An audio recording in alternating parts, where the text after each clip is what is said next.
Oh, Nana, a Letícia está dizendo que está tendo um problema. Você está vendo aqui?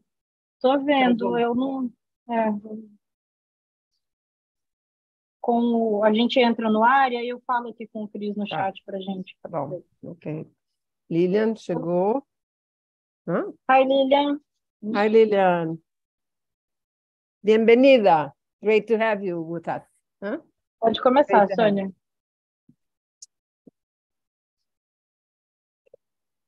Hi, everybody.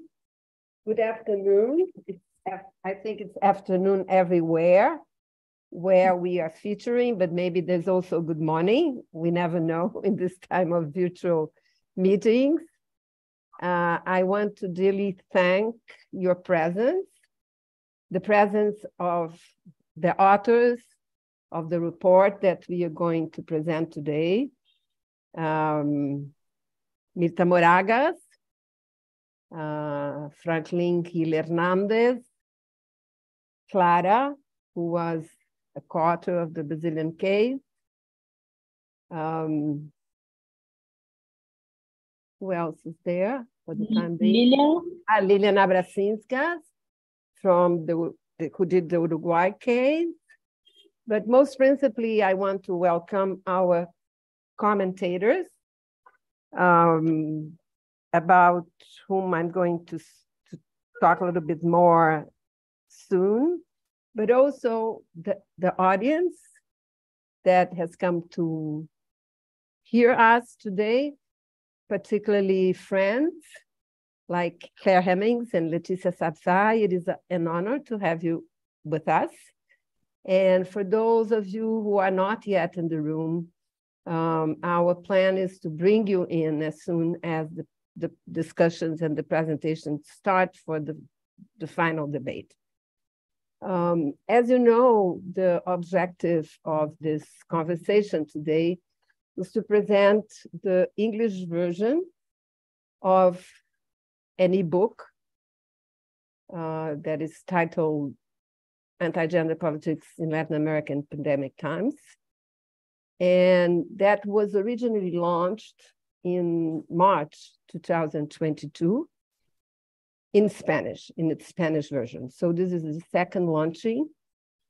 And this report is the outcome of a second cycle of research SPW has been conducting with our partners in the region since 2018.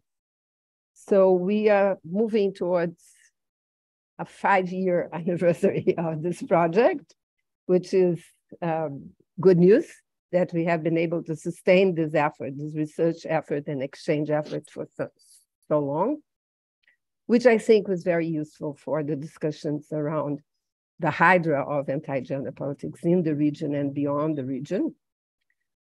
And we are very pleased because this report in particular has covered political dynamics, a period of political dynamics in the region that were very glaring, like the estallidos in Colombia and Chile, the referendum for the Constitution, the apruebo de la Constitución, and lots of elections or pre-elections processes. I want to say that we ended the Spanish report when the Chilean elections in late 2001 have just been over and released a positive outcome after much tension. And after that, we had Costa Rica elections, and then the Colombian elections, and then the referendum of the Chilean Constitution and the Brazilian elections. So it was a very intense political period in the region in which anti-gender politics with different degrees of intensity were entirely enmeshed. So we are very pleased to launch this report in November 22, when we have had 2 major victories against these forces, which was the election in Colombia, and in particular, the results of the Brazilian elections in October 30 this year, which I suppose everybody in the room would agree with me was a big relief, not just for us in country, but also for many other feminist, queer people, progressive voices and bodies in the universe, so to speak. So it's a pleasure that we are launching this in this climate. Can you imagine if you would launch this report with a different electoral result? It would not have been so inspiring and fun as we may be today. And now I'm going to move to present our commentators. And I'm beginning with Françoise Girard, who is the founder of Feminists Make Us Martyrs, FEMUS, a feminist communication and media platform that many of you may have been receiving her periodical letters that are very insightful. She's a lawyer by training, and she's an author, advocate, and expert on women's health, human rights, sexuality, and feminist movements. Then we have Tomás Ojeda, who is a Chilean, a postdoctoral researcher based at the University of Brighton, whose interests lie in the intersection of queer theories, psychosocial studies, sexual dissident critique, anti-gender politics, and LGBTIQ plus mental health. And finally, Almudena Rodriguez is an intersectional and anti-racist feminist dedicated to the real guarantee of sexual and reproductive rights of women in all their diversity and the LGBT population, both on a local and global scale. She's the coordinator of international policy advocacy at the l'Associación de Drets Sexuals y Reproductios. I love that this is in Catalan. I cannot say it properly, but it's very nice to hear when it's said properly. And organizing partner of the Women's Major Group for Europe and Central Asia that is a main actor engaging with the UN processes. Before giving the floor to the first speaker, I want to briefly tell you that Françoise, Tomás, and Almudena, it's very special that they are here today because somehow they tell a bit of the history of Sexuality Policy Watch in its last 20 years of existence. We are entering a moment of starting to commemorate the 20th anniversary of Sexuality Policy Watch that was created or materialized somewhere between 2002 and 2004. And we plan to do other activities between now and 2024 to mark this anniversary. And I would say that this session today is a sort of pre-anniversary. And it's very interesting because Françoise, who is with us today, is somebody that I have met before Sexuality Policy Watch even existed in the famous UN conferences of the 90s, the +5 reviews of the 90s. But most principally, Françoise was the first researcher collaborating with SPW between 2004 and 2003 and 2004, who did the research in time since the 90s, were not business as usual. It was the opportunity of my scholarship with the gender department that opened my eyes or cleared up my lenses to realize that the animal we were seeing emerging was very different from conservative sexual politics from the past. So Tomás represents here a key moment in our, let's say, shifting program to trying these efforts to track global sexual politics, because this is really the beginning of this project that whose results, the second cycle we are presenting today. And lastly, Almudena is somebody whom I met right before the pandemic. Interesting enough, because this report is about anti-gender politics in the pandemic. We met in Barcelona in February 2020 at the risk of getting infected, even without knowing, because the virus was already circulating. And this was in a meeting of the Women's Funds from Europe and Latin America, beginning a joint project to start also tracking anti-gender politics in the two regions. So it's somehow the maturation of the inquiry that I have began when I've met Tomás 4 years earlier. So I think this was accidental. The choice, your choice for being here was not because of that, but when I started thinking about my relation with you and your connections with SPW, I thought it was very interesting to share that to begin with, because it tells a little bit of our institutional history, but also the trajectory of this field of research. So with that, I will give the floor to Tomás to begin with. And the reason of the choice is because Tomás is the person who is in this panel, can speak more directly from the Latin American perspective itself. And I think it's important that we start from within before looking at what the report tells more from outside. Be welcome, Tomás. Thank you very much, Sonia, and thank you all for being here. Such an honor, and also it's been very moving also to me to, in a way, not just presenting and preparing myself to give this brief comment, but also it's also very nice for me to listen to you, Sonia, to tell this story, because in a way, I guess, part of my presentation also tells the story of how I encountered this theme and how it has also become such a crucial and important political commitment, even in the ways I understand my research and I understand my politics today. So thanks for bringing that story today and for inviting us to celebrate also the great job that Sexuality Policy Watch does. I'm sure, and this is, I hope I will not be disappointing anyone in terms of the scope and the level of detail I would like to share about this wonderful compilation of cases.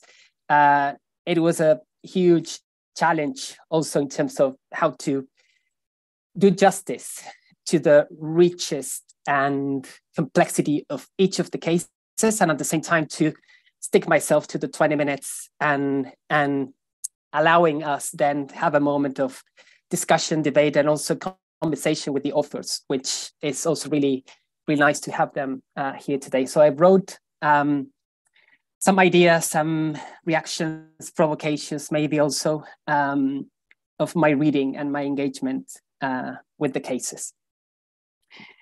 So hi again, hello, and thanks for being here with us in the launch of this English version of the reports. I'm happy to be here in the company of people whose work I have the deepest respect for and have been following for a long time. And this is very true. My research interest and political commitments towards the study and resistance to anti-gender attacks are indebted to the effective and intellectual labor of so many people, most of whom are here with us today. Thanks also to the wonderful people who make up Sexuality Policy Watch and to the authors of each case study who have made available this timely and much needed analysis, first in Spanish and now in English. I'm speaking here from London, where I've been based since 2015. I'm also speaking as a Chilean queer feminist researcher whose interest in what we now call anti-gender ideology or anti-genderism stems from my early immersion in LGBT Catholic groups in 2010 and activism against so-called conversion therapists in an effort to countering discourses that equate our lives with predatory behaviors and as a threatening presence to the binary sex-gender system. Most of the time, even among progressive academics and LGBTIQ+ activists, these efforts translated in convincing them about the seriousness of anti-gender ideology campaigns and their real impact on our lives and on politics. That we needed to talk about it and call them out for their actions, to study them, map out their influence, and make them accountable for the heteropatriarchal restorative agenda. It was difficult, it took us some time, but here we are, in solidarity with other fellow travelers, sharing resources and possible strategies to resist this new wave of attacks in pandemic times. My comment departs from this assertion that the level of consensus we have today about the seriousness of these attacks, as well as the fact that we can share a common language and vocabulary to name them and act accordingly, is not an obvious outcome, but rather part of a history of progress and setbacks we have built collectively, and that we need to remember and honor, especially now that new actors and strategies of attacks have entered into the anti-gender landscape. And I am not only thinking here about the role of the pandemic and its disastrous politics, or in the efforts involved in making our regional struggles a case of anti-gender mobilizations outside a Eurocentric framework. I'm also thinking about how opposition to gender and LGBTIQ+ rights is enacted by those who will be otherwise part of the struggle against racist heteropatriarchal forms of violence and dispossession. Identifying some gender-critical feminist and left-wing activists and thinkers as also doing anti-gender ideology work, or joining forces and sharing agendas with the far-right and fascist ideologies is concerning. And to me personally, a concern that I also experience with a sense of loss, in a way similar to the sense of hopelessness I experienced after the Chilean constitutional referendum in September this year. So my engagement with the regional reports is also an affective one. My reading of the state of anti-gender attacks goes along feelings of loss and hopelessness, but also of fatigue and exhaustion. As Sonia Correa and Clara Folhaver conclude in the analysis of anti-gender crusades in Brazil, and I quote, "The political feeling of the last 4 years is of participating in an endless obstacle course that produces more exhaustion than horizons." And this is important as exhaustion is one of the affects that circulates and seems to traverse the cases, which speaks about the political work that anti-gender ideology discourses do, as they produce exhaustion as an effective mechanism aimed at tiring us out and precluding horizons of possibilities to think anti-gender politics otherwise. We can talk about this later. From here, I would like to share with you some reflections that build on the case studies and that reflect 3 common threads and possible analytic path on the state of anti-gender forces in the region, which I will put in dialogue with varieties of anti-transgender ideology crusades as they manifest in the UK context. Firstly, the role that the pandemic has had in both enabling and intensifying the attacks on gender, as well as in staging a new scenario for the strengthening of anti-elitist and anti-intellectual sentiments.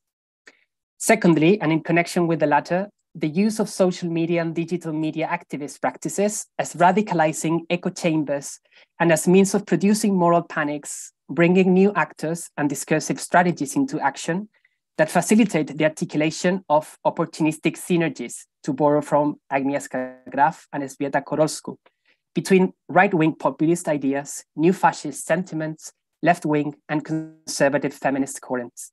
And finally, the emergence of what Tessa Lewin describes as incidents of language appropriation and resignification on the concepts of freedom, rights, safeguarding, privilege, and gender, to name but a few. Let's unpack these threats. First, opposition to gender during the COVID-19 pandemic, or the confluence between anti-gender offensives and anti-COVID measures. From the outset, as readers, we are told that attacks on gender have not ceased during the pandemic, but on the contrary, have intensified in their virulence and recrudescence. Not only this, anti-gender campaigns have operated in tandem with significant changes in the global geopolitical chessboard, which interpellate us in our capacity to read this political moment in its multi-scale and intersectional complexity. The latter reminds us that our efforts to map and follow the events that have shaped the modalities of expression of anti-gender politics in the region, although contained within a particular timescale, are traversed by multiple temporalities. In that sense, anti-gender politics have a temporal life that is also that of the social uprisings and political transitions, as well as that of the pandemic, which is still very much alive. No wonder why most of the reports, if not all of them, warned us about the apparent novelty of political phenomena that have been building for some time.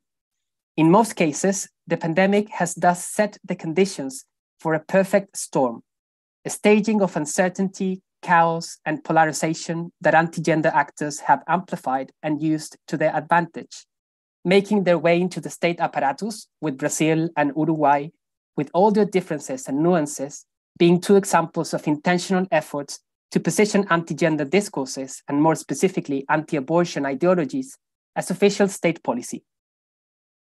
In its temporal dimension, the advancements of anti-gender forces have also traveled the generational divide between young and old segments of the population, and the hopes placed on the youth as necessarily progressive and sympathetic towards the fight against heteropatriarchy. As Maximiliano Campana showed for the case of Argentina, the accession of so-called anti-progressive youth into the anti-gender landscape with ties in libertarian and nationalist political groups, or the emergence of conservative influences, such as the case of Empoderadas Colombia, are signs of worrying transformations that need to be taken seriously, not only in their generational difference, but also as bringing into the scene new languages and means of dissemination that challenge our conceptual apparatuses and tactics of resistance.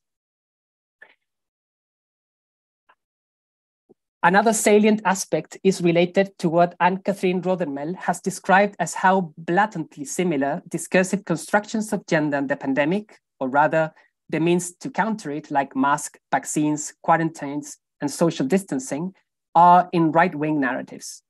Moreover, the extent to which these discursive formations rely on anti-academic sentiments and right-wing biopolitics. The reports present plenty of examples of these conflations. In Argentina, again, for instance, religious, anti-gender, and anti-abortion groups have vehemently opposed the government's pandemic response measures in online forums and offline demonstrations, claiming that both the anti-quarantine and pro-freedom marches were part of the Sky Blue Wave anti-abortion movement. These expressions are also attacks on scientific and evidence-based research, perceived as coming from an elite of academics and policymakers who work in isolation and are detached from the real struggles of common people. In this context, as Rodermel suggests, anti-elitist expressions are also connected to anti-academic sentiments that construct anti-COVID measures as merely cultural Marxist propaganda. Given the uneven impact of the pandemic among the population, of which each case study provides a complete and devastating picture, these anti-elitist and anti-academic sentiments impact the population differently, with those already marginalized and whose struggles and precarious life conditions were made non-essential, suffering the worst consequences. By denying and opposing the need for vaccines, as well as by interrupting the delivery of antiretrovirals for people living with HIV in Chile, and making access to contraception and abortion an almost impossible task, these actors denied the very existence of those whose lives depend on such measures. And as Rodermel argues, and I quote, anti-COVID discourse exposes even more blatantly the absolute and unimaginable violence of right-wing biopolitics, which assigns whose lives are worthy of protection and whose lives can be ignored. Second threat, anti-gender ideology as echo chambers in times of digital activism. All the case studies warn us about the uses of social media and digital activism by anti-gender actors as effective means of radicalizing segments of the population that haven't been involved in anti-gender campaigns before, as well as a means of positioning new leaderships and politicizing new audiences. As described by Franklin Hill, Laura Perez, and Daniela Rojas for the case of Colombia, the pandemic has not halted the cis-normative heteropatriarchal agenda of anti-gender actors. Quite the contrary. Because of restrictions on direct contacts, they suggest, these actors have moved most of their activities to the virtual world, which has allowed them to strengthen intentional ties and create spaces that were not so common before, such as seminars, talks, and workshops, as well as other spaces for debate and training. What is interesting here in its connection with my previous comment, is that the use of the digital sphere by anti-gender activists, as clearly shown by David Paternotte and Roman Kuchar, is also called to populate a space they perceive as dominated by corrupt elites and as such unworthy and fake. Analysis that explores the workings of coordinated link sharing behavior, for example, has revealed the existence of centralized and coordinated efforts to spread specific anti-gender content and amplify its reach, which in turn act as broadcasters for problematic news sources. And I agree with Nicola Righetti on the need of bringing to the analysis of anti-gender politics an explicit social media approach. As he suggests, and I quote, the literature on the anti-gender movement is not totally clear on whether social media is just or mostly used to amplify offline initiatives, or is a relatively autonomous communication field where the religious conservative culture war is fought through the digital activism strategies. This is important not only as a mapping exercise, as in doing this and centering the internet and social media in our analysis, we're also addressing another dimension of the generational that is key, which is the gap in media and technology literacy that exists even among those of us doing anti-gender ideology research. As Righetti suggests, there are aspects of anti-gender digital activism that do not imply a sophisticated understanding of social media, but coordinated link sharing behavior, as well as the function of social media platforms, is different, especially if you don't have an active online presence. But this is also tricky, as we know that while the digital space can be a rich source of knowledge into the workings of anti-gender movements, we also know that there, in that space, is where most anti-gender attacks take place, and not all of us can risk having their life under attack in spaces that are increasingly adverse to women and marginalized communities, and do not serve the purposes of only sharing ideas and engaging in productive debates. Each of the cases show light into the new online leaderships, platforms, and networks that have emerged during the pandemic and that make up the anti-gender digital space. Moreover, as Gabriela Arguedas and Gustavo Chavez suggest in their account of anti-gender politics in Costa Rica, the COVID-19 crisis has also revealed, and I quote, how many countries have been forced to adopt and even naturalize policies that have traditionally been part of the agendas of the extreme right in issues such as migration, education, trans and sexual and reproductive rights. Much of these forced connections have also exposed the articulation of opportunistic synergies between neo-fascist, right-wing, and conservative feminist positions that have found in the digital world a space to thrive and join forces, with serious consequences for building anti-fascist solidarities and coalition building. Third thread, and the last, anti-gender politics as staging a silent coup. The reports share valuable insights into the workings of anti-gender attacks as forms of discourse capture within gender backlash politics following Thessalonian conceptualization. By means of appropriating and re-signifying so-called progressive languages, anti-gender actors have sought to eroding the structures of discursive and material support crucial for women and LGBTIQ people's rights.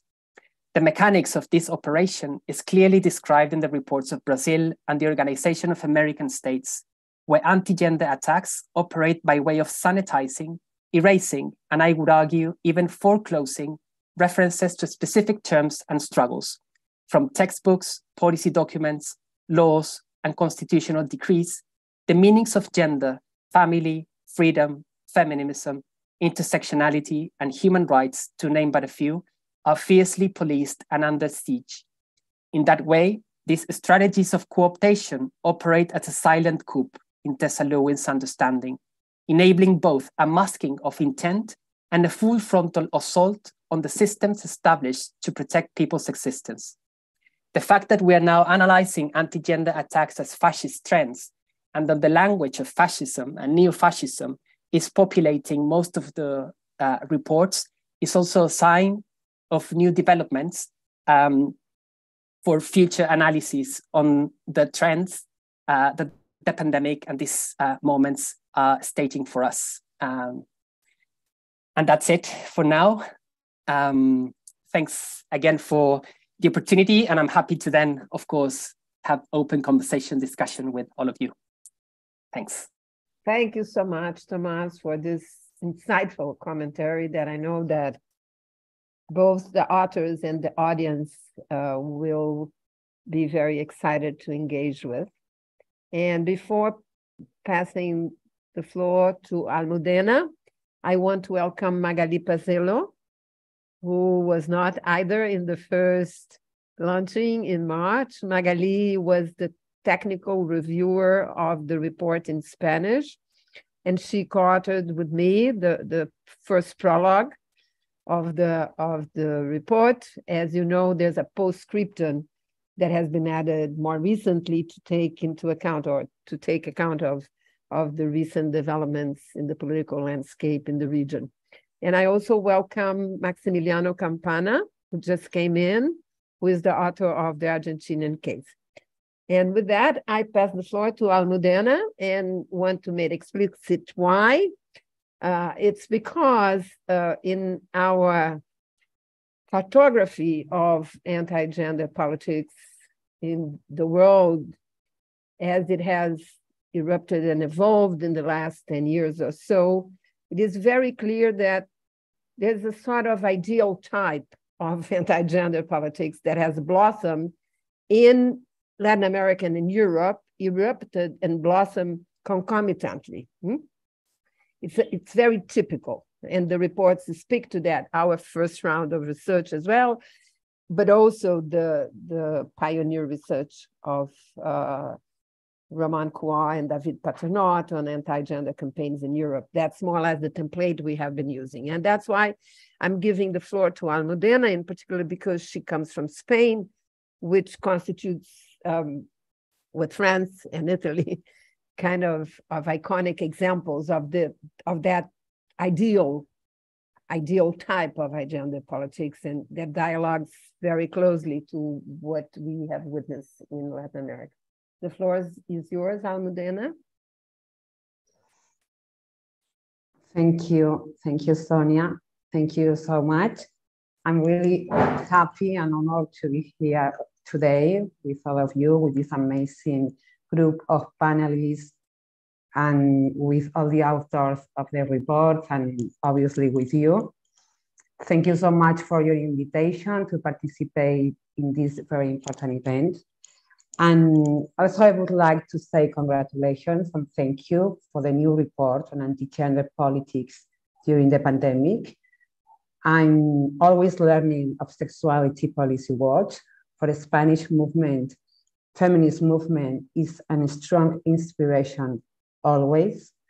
From a side, after reading it, I would like to share with all of you that this report represents as a pertinent and extremely necessary political analysis in a context of increasing anti-gender politics in many territories in worldwide. This publication comes to give us light, to help us understand the key role of the anti-gender politics play in the fundamentalist offensive against democracies and the rule of law around the world. It also opens the eyes of the sexual and reproductive rights defender of the European Union. It helps us to understand better and in more depth the phenomenon that we are facing, and therefore it helps us to define the best strategies to overcome and to counteract this phenomenon. Understanding and knowing how anti-gender policies operate in Latin America is a key point for defenders of sexual and reproductive rights in Europe, because for this report is an important tool for all of us. So again, from Spain, and I think from the rest of the European Union, we'll never tire of thanking you, Sonia, for your knowledge and your necessary inspiration. So, as Sonia told before, I'm a sexual and reproductive rights defender, and I'm a member of the Spanish feminist movement also. And like a good part of the Spanish feminist movement, from more or less, from a certain moment, more or less since 2016, we began to be under the direct attack from the Spanish anti-gender groups. Give me a second to open the door, please. Sorry, apologize. Just give me a second.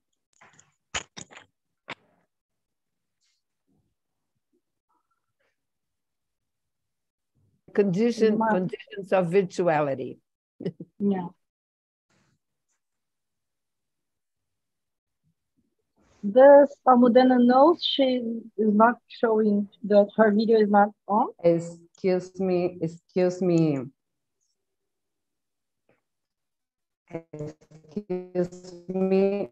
the children are coming, so I had to open the door.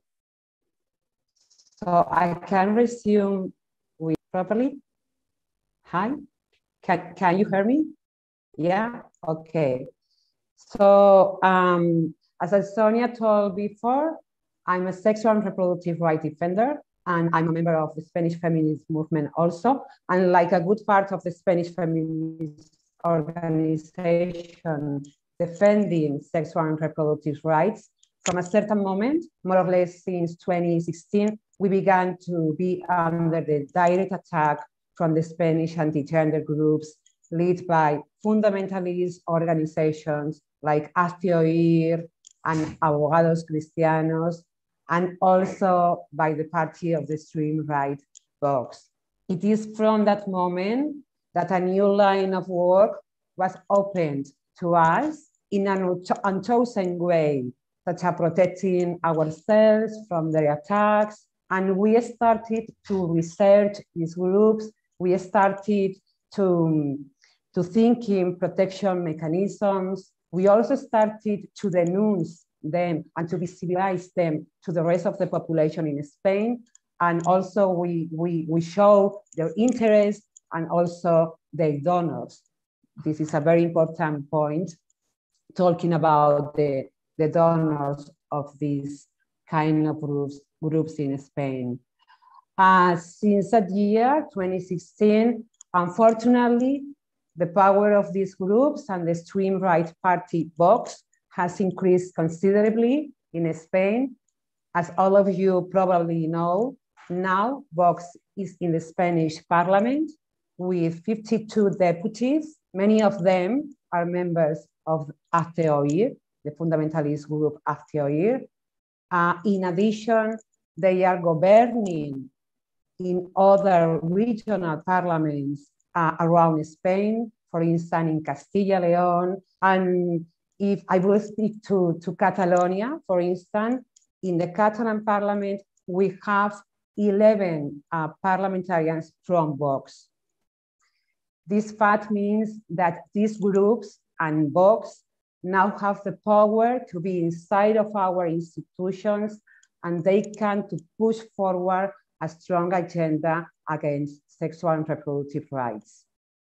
Obviously, always supported by the Spanish conservative mass media, which are playing a key role to whitewash fascism in Spain, and obviously, like always, with the support, the unavailable support of the good part of the Spanish judicial system, which all of you know this is extremely conservative because the judicial system comes from the Franco period.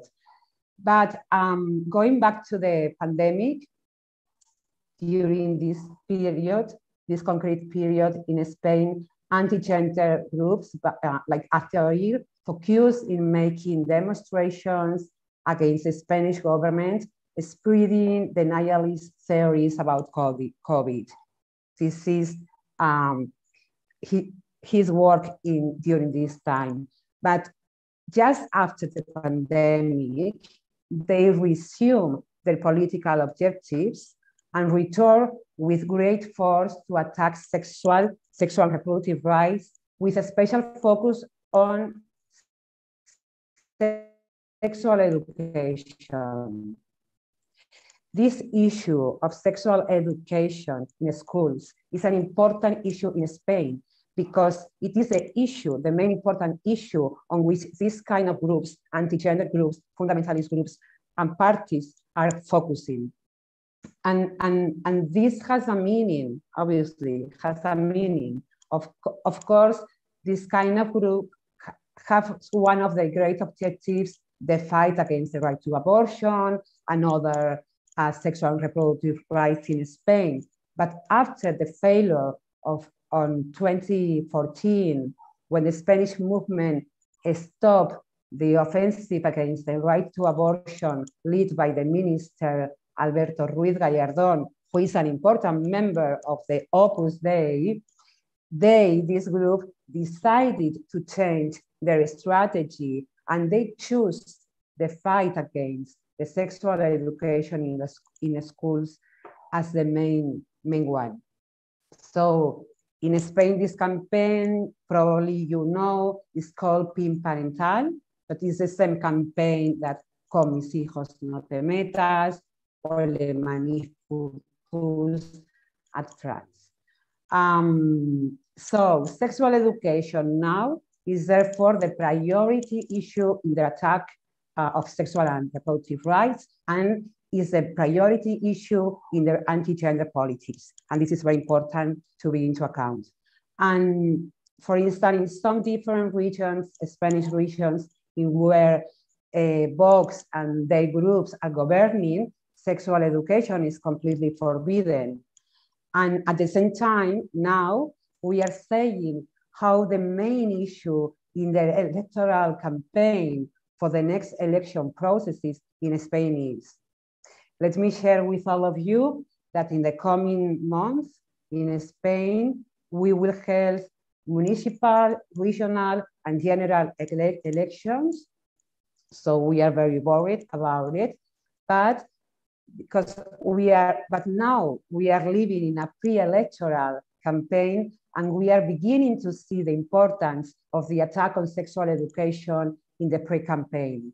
Attacks against the organization working on sexual education, like my organization, but also attacks to the Minister of Equality, Irene Montero, who has been accused last week of promoting pedophilia, for instance.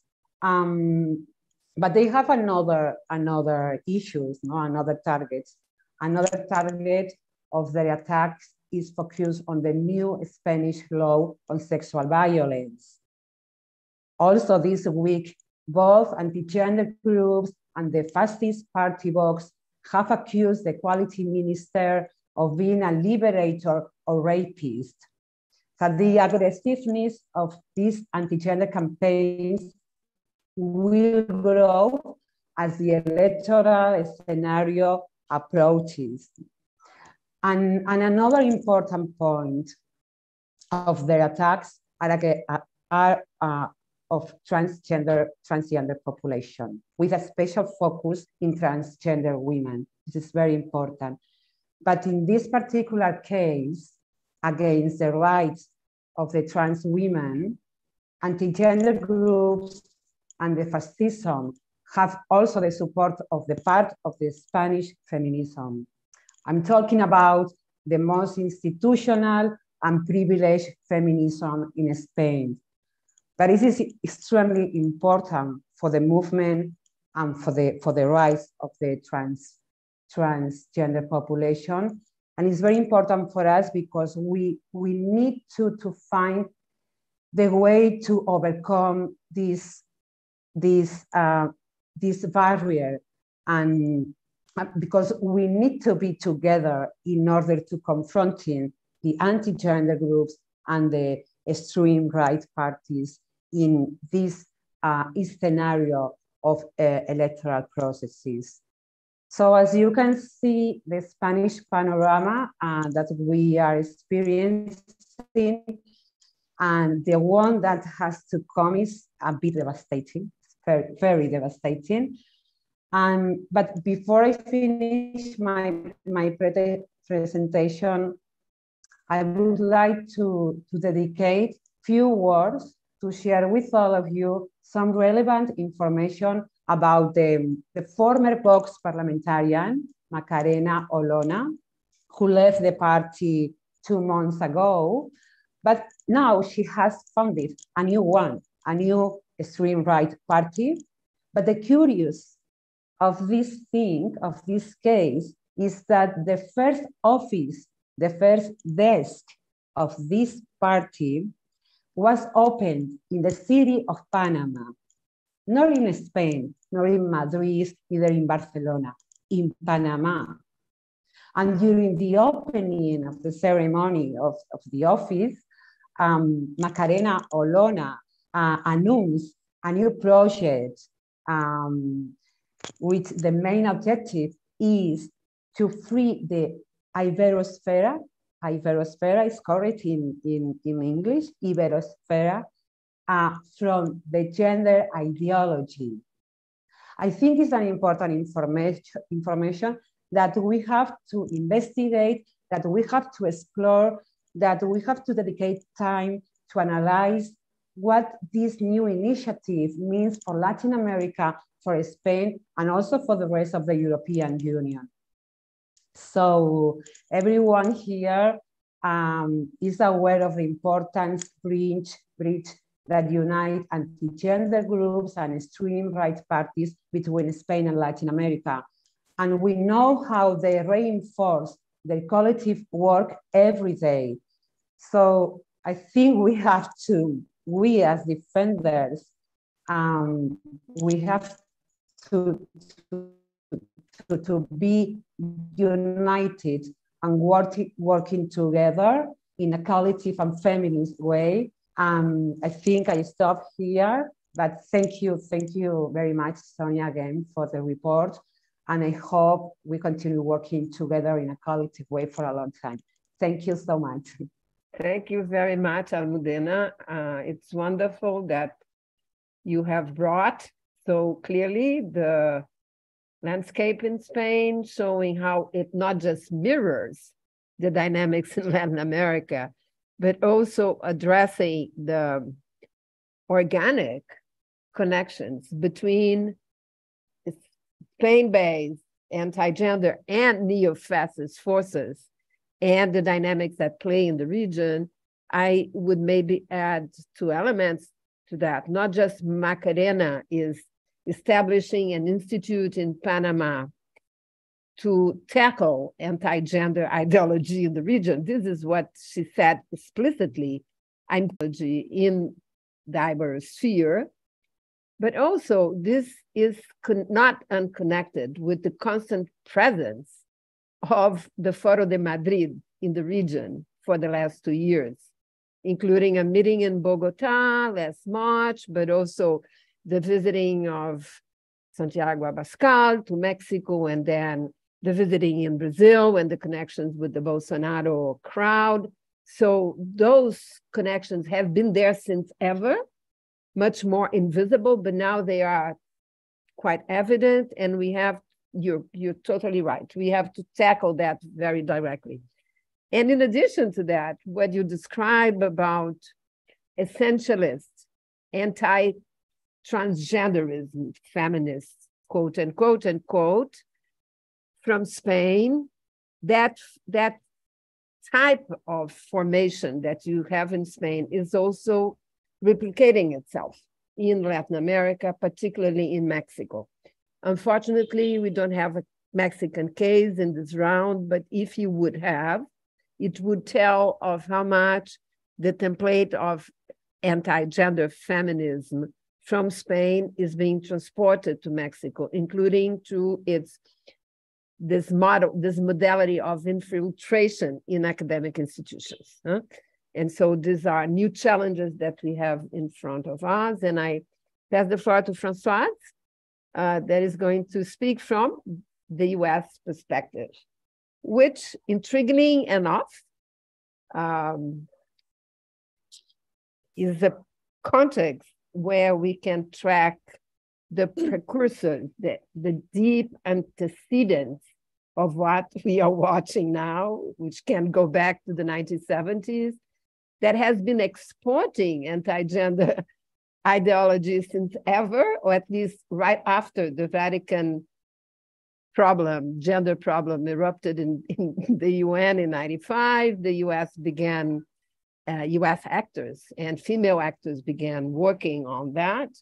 But strangely enough, it did not manifest it as such in the US itself until very recently. And even when it manifested, it's not exactly the same animal either. So I think it's very interesting to have you as a contrast with this ideal types from Latin America and Europe, because it provides us with a contrast that it's very necessary to look at.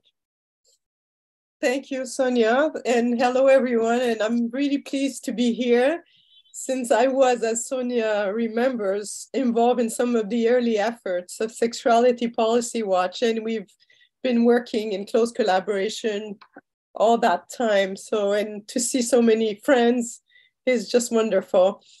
I'll try to do justice to the US.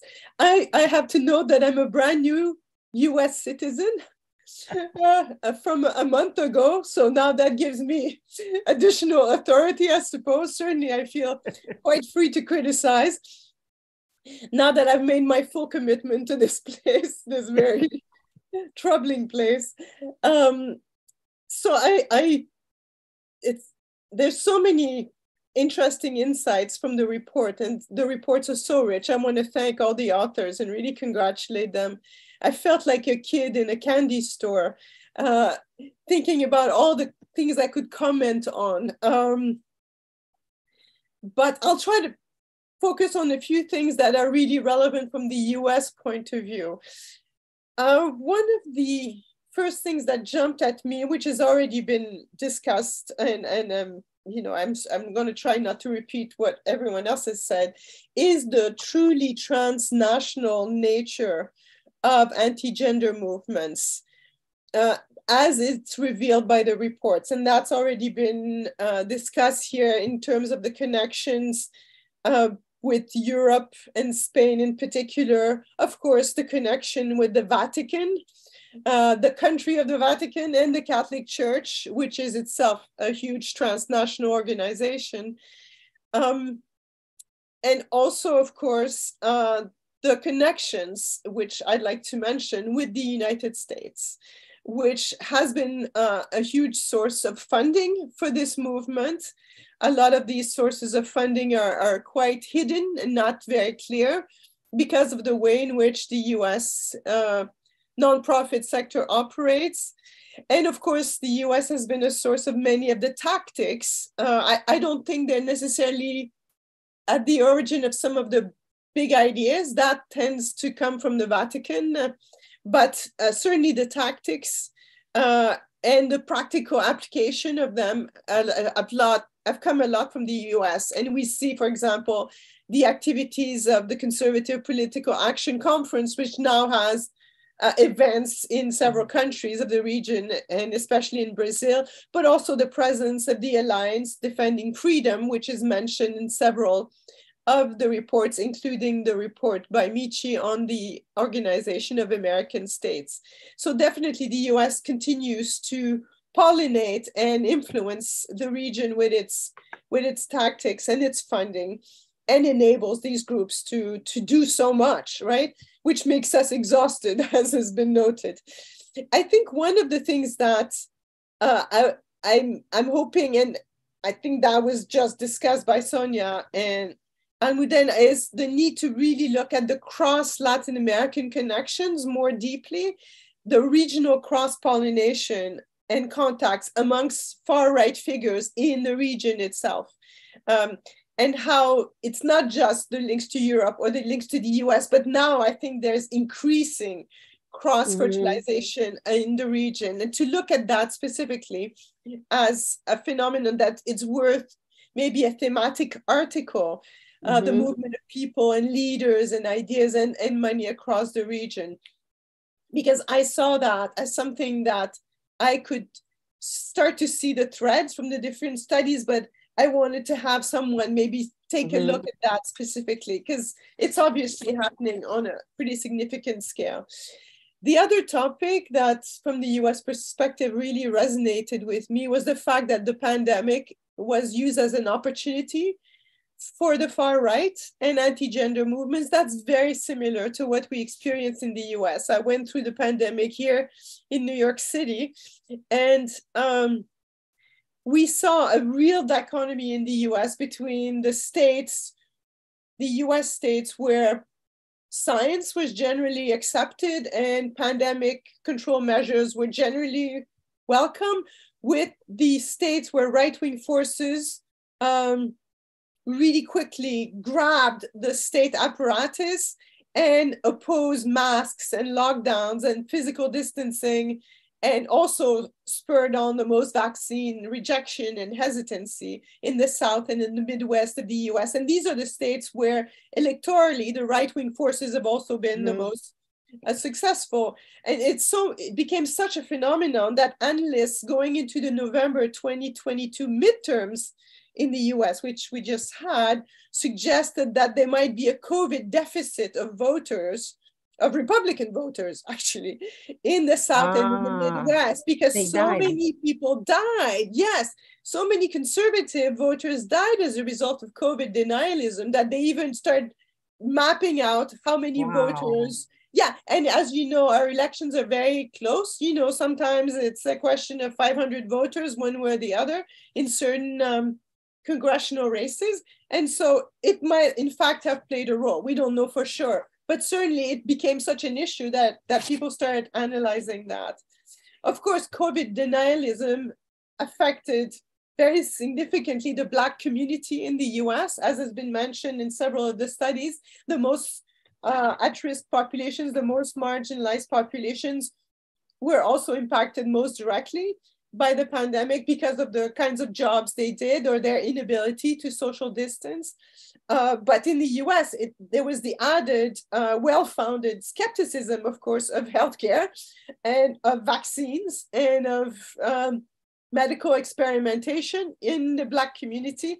And it took a lot of leadership from Black community leaders to overcome this. I think it's largely been overcome, but it took incredible effort from the Black community to get people to become vaccinated. They had, of course, also many other obstacles, including working multiple jobs and not having transport, et cetera, et cetera. But, you know, this is where this history of racism in the US plays so strongly in the context of the pandemic in ways that were, you know, unexpected. I won't repeat the point about the right-wing online ecosystem. Once people were in with vaccine denialism and anti-COVID conspiracies, how it exposed people who might not have been strongly involved in anti-gender, how it exposed them to other conspiracies. I think that was already mentioned. But I just want to note that one of the most influential anti-trans online activists in the US, a woman, a mysterious woman called Chaya Raichik, who runs the Libs of TikTok Twitter account, and she now has 1.5 million viewers for her anti-trans diatribes, started as a COVID denialist. That was her first perch before she moved on to anti-trans vitriol. And she posts, if you look at the Twitter feed, she posts multiple times a day, anti-trans, now exclusively anti-trans material, but she started as a COVID denialist, which is very interesting. Then the third theme that is really resonating with me from the US perspective is the weaponization of children in the discourse of anti-gender. And this manifests as attacks on the education system. And of course, in the US, the far right wants to abolish the public school system. I mean, that's what they ultimately are going for. So these are all sort of, you know, 1,000 cuts kind of attacks on the public school system and on public school teachers, on books, on curricula, on classrooms, and so on. And of course, we've had huge fights going back to the Bush era and before on sexuality education in the US.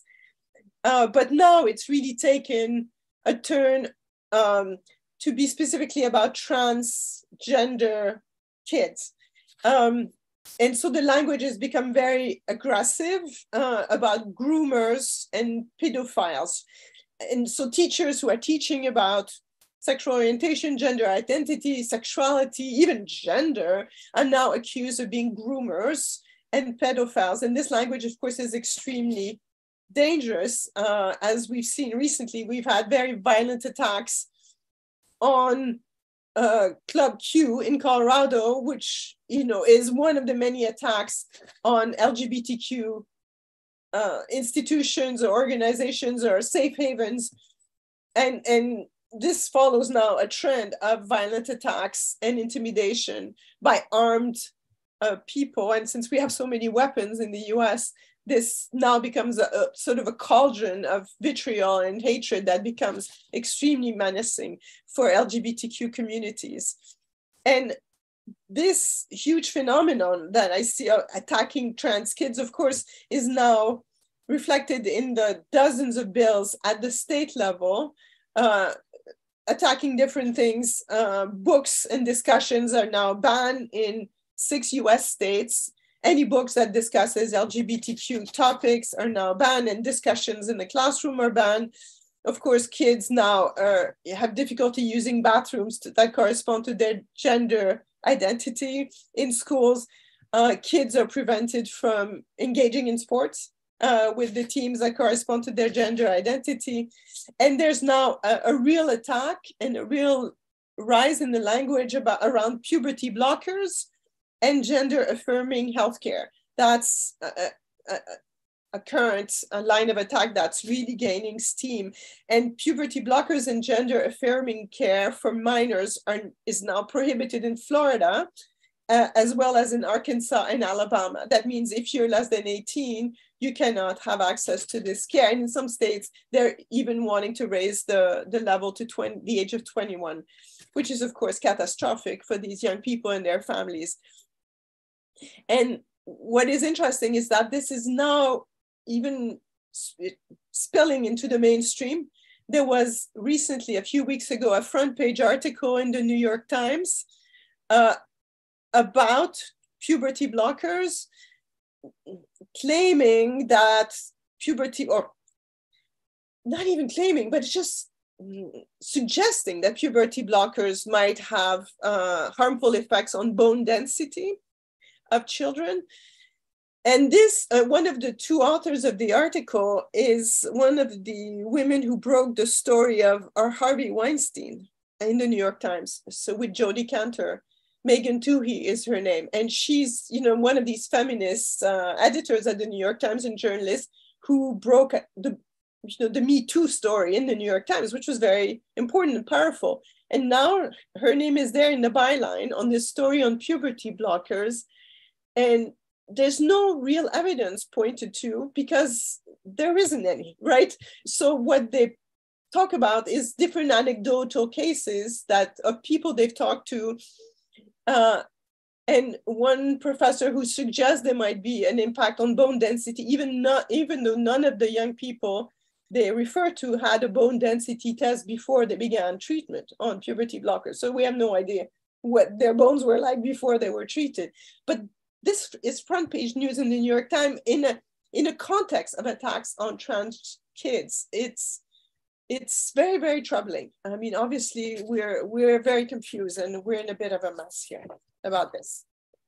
In this context, I wanted to also note that these don't say gay bills that prevent discussion of LGBT in the classrooms are often paired with bills attacking or preventing discussion of critical race theory.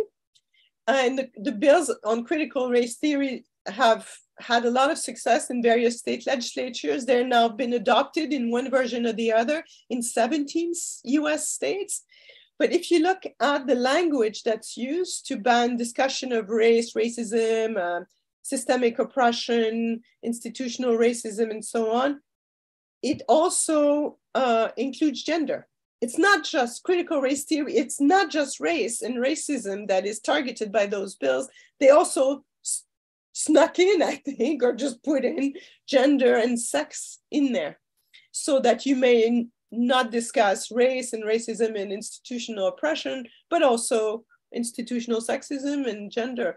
So there's obviously someone paying attention to these attacks on critical race theory to make sure that they also put in cover gender with the same bills.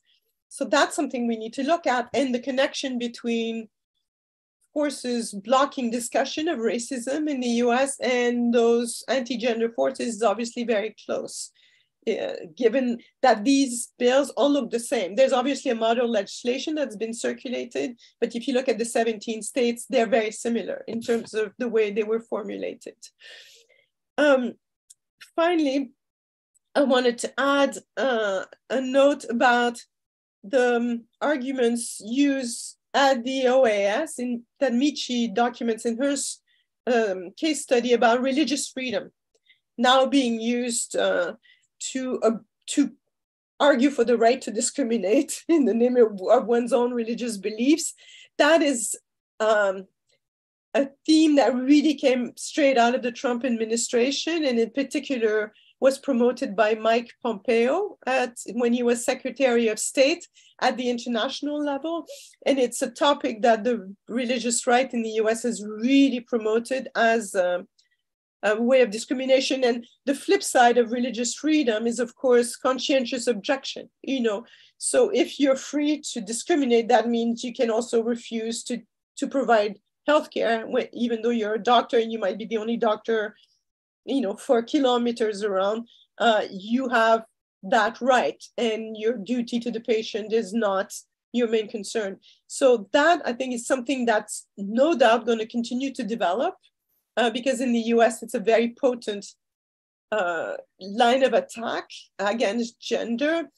And it's been also used against abortion and contraception, going back to the Hobby Lobby case in 2014 in the Supreme Court. It's being developed further to not only concern abortion and contraception, but now discrimination in general against anyone we don't agree with, but especially around issues of gender and LGBT populations. So I'll stop here, but of course I'm happy to continue. I have many other thoughts. Thank you. Thank you so much, Françoise. I will now, before moving, I just want to stress 2 things or 3 that you said. The first is the relevance of basic education. You're echoing what Almudena has said about Spain, although in this round of research, the investment of anti-gender forces in education is not so evident because this was the pandemic period and schools were not even functioning in the region. But even so, the Brazilian case shows how the integration of anti-gender ideology in the state apparatus before the Bolsonaro arrival through legislation and after his arrival to power was really a main and priority of these forces. And I think this is one piece of this equation that we need to look more closely. I would say that across Latin America and perhaps crossing to the US and then to Europe, to look into what is happening in basic and secondary education is we don't have full research on that, comparable research. And I think this is a kind of emergency or priority issue. And the second is that you have brought so much attention to the anti-trans attacks that are so blunt and horrendous in the US. And I want to thank you for that, because for a wide variety of reasons, the reports do not highlight that so much. Eventually, because it's not as strong in the countries that have been studied. But for instance, the Colombian report mentions the attacks, the radical feminist attacks on trans. But since the report was finalized, there's evidence that this politics has gained much more strength and visibility in Spain, in Colombia, and the situation of Mexico is particularly dramatic now. So I think this is a key point which is missing in the reports, and I think that we need to consider that. And with that, I'm going to give the floor to the authors, to Michi, to Lilian, to Frank, to Maxi. I don't know if Jaime is there or not. I cannot see him. If you want to react to the comments, if you want to add anything, also Clara and Magali, if you want to bring a commentary on what these wonderful insights that Almudena, Tomás, and Françoise have shared with us about the work.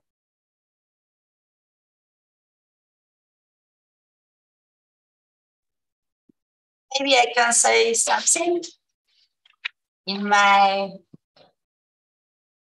basic English, but thank you so much. Thank you so much, Tomás and Almudena and Françoise for the comments. Just rereading the researcher, 1 year later, the situation now is worse than the last year. No, that is really a problem with this part is determined in the institution than like in Uruguay. And when the reaction of the progressive movement lost the possibility to stop some kind of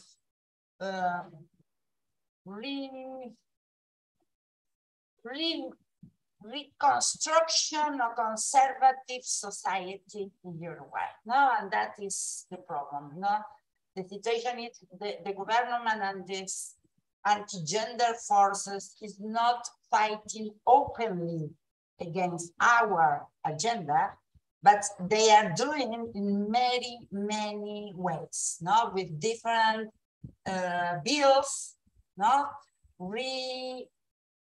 Defending the patriarchal family and the role of the father in the education, also in the role of women to reproduce the population, no? This role of the women bringing people for the patria, for the country, for the nation, and also this kind of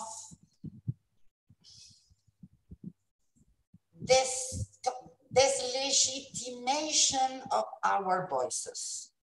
We are not legitimate because we are not fighting for our rights. We are obedient of the north of or foreign forces or something like that.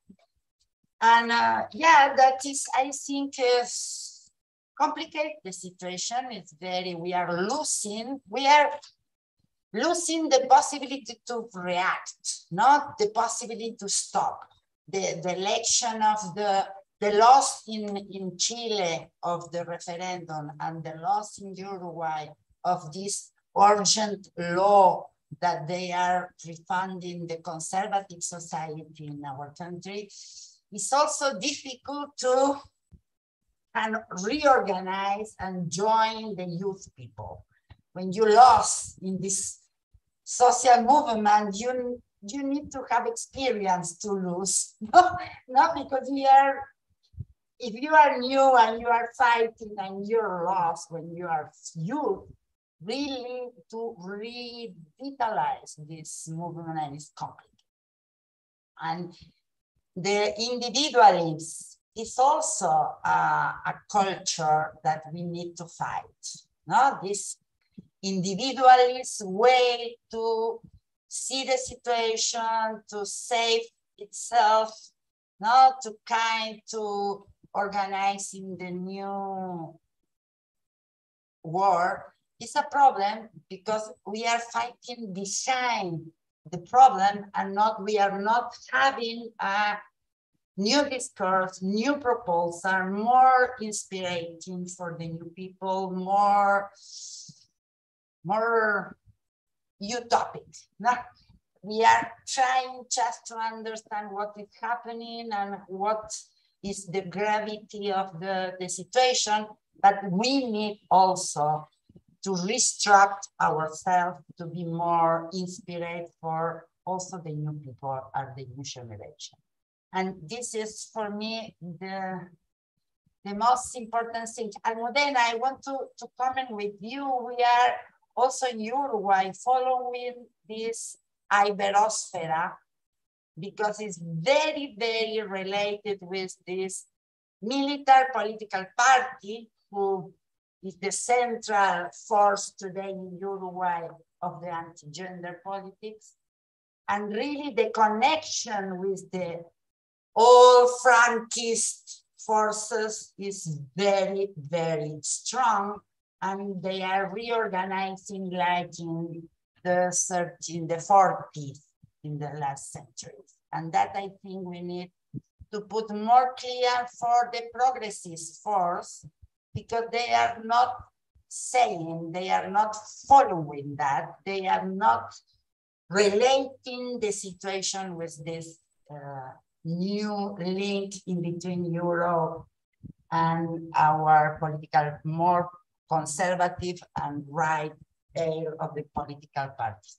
And for that, I think it's very, I really want to thank this effort to Sonia and the Sexuality Policy Watch, because we need in our situation to have this connection to repoliticize the feminists also, because we are losing politic point of view of the feminists now.